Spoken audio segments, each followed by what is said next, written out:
জুবিন গাৰ্গক বহুত সোনকালে ন্যায় দিম বুলি কোৱা চৰকাৰখনক এতিয়া জুবিন গাৰ্গৰ পত্নী তথা পৰিয়ালে মুখ্যমন্ত্ৰীক চিঠি লিখি পেলাই আহ্বান জনাবলগীয়া হৈছে যে ন্যায় ব্যৱস্থাটো ত্বৰান্বিত কৰক।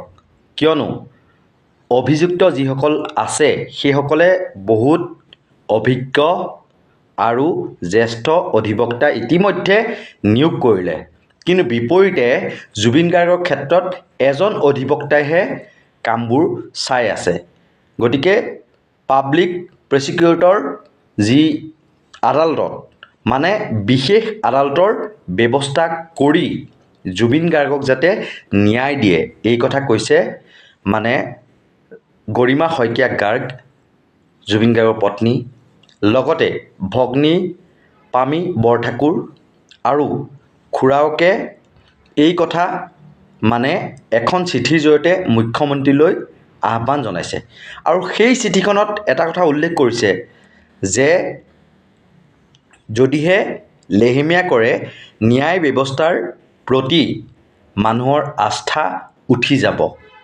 গতিকে এতিয়া যিখন চৰকাৰে ঘোষণা কৰিছিল বিশেষ আদালত মানে থাকিব আৰু মানে তেওঁলোকে বিভিন্ন ধৰণে উকিল নিযুক্তি দি পেলাই জুবিন গাৰ্গক ন্যায় দিয়াৰ কথা তেওঁলোকে চিন্তা কৰিছিল বুলি কৈছিল বা ঘোষণা কৰিছিল, কিন্তু এতিয়া পৰ্যন্ত সেইটো হৈ নুঠাত মুখ্যমন্ত্ৰীলৈ চিঠি লিখিছে জুবিন গাৰ্গৰ পত্নী গৰিমা শইকীয়া গাৰ্গ, জুবিন গাৰ্গৰ ভগ্নী ডক্টৰ পামী বৰঠাকুৰ আৰু তেওঁৰ মানে জুবিন গাৰ্গৰ খুৰাওকে।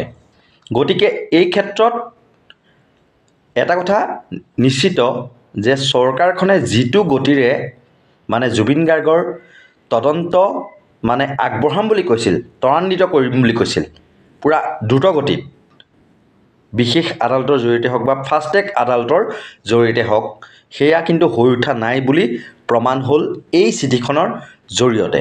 গতিকে এতিয়া সকলোৱে এটাই আশা, জুবিন গাৰ্গৰ পৰিয়ালৰ আশা, লগতে জুবিন গাৰ্গৰ যিসকল অনুৰাগী সেইসকলৰ আশা, অসমবাসীৰ আশা যাতে ২৬ৰ নিৰ্বাচনৰ পূৰ্বে জুবিন গাৰ্গে ন্যায় লাভ কৰে। কিয়নো জুবিন গাৰ্গে যদিহে ২৬ৰ নিৰ্বাচনৰ পূৰ্বে ন্যায় নাপায় বিজেপিক ভোট নিদিব বুলি কৈছিল অসমৰ মুখ্যমন্ত্ৰী ডক্টৰ হিমন্ত বিশ্ব শৰ্মাই। গতিকে মই আপোনালোকক মুখ্যমন্ত্ৰী হিমন্ত বিশ্ব শৰ্মালৈ ৩ পৃষ্ঠা জোৰা যি চিঠি লিখিছিল সেয়া আপোনালোকলৈ বুলি আগবঢ়াইছোঁ। তাৰ পাছত মুখ্যমন্ত্ৰী ডক্টৰ হিমন্ত বিশ্ব শৰ্মাই যে কৈছিল যদিহে নিদিব, যদিহে ন্যায় দিব নোৱাৰোঁ তেতিয়াহ'লে এইটো স্বাভাৱিক কথা, এইটো নিদিব বিজেপিক ভোট, এনেকৈ কৈছিল, সেই কথাটো মই আগবঢ়াইছোঁ। আৰু ইয়াৰ উপৰি বিজেপিয়েও ময়ো জুবিনৰ অনুৰাগী, আমিও জুবিনৰ অনুৰাগী, সেই তেনেকুৱা ধৰণৰ এক মানে প্ৰতিবাদী সমদলো বাহিৰ কৰিছিল। চব চাই লওক।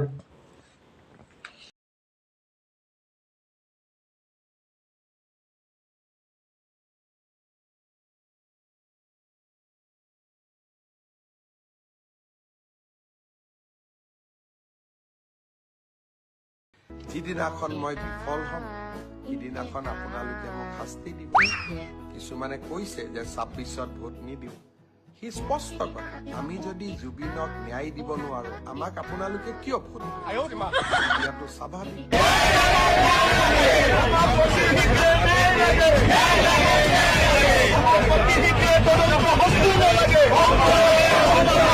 কি ঘেণ্টা হ'ব তাত? যি মন যায় তাকে কৈ থাকিলে নহ'ব নহয়। যোনে নহওক, যোনে CM নহওক, যোনেই PM নহওক, মই সদায় আছোঁ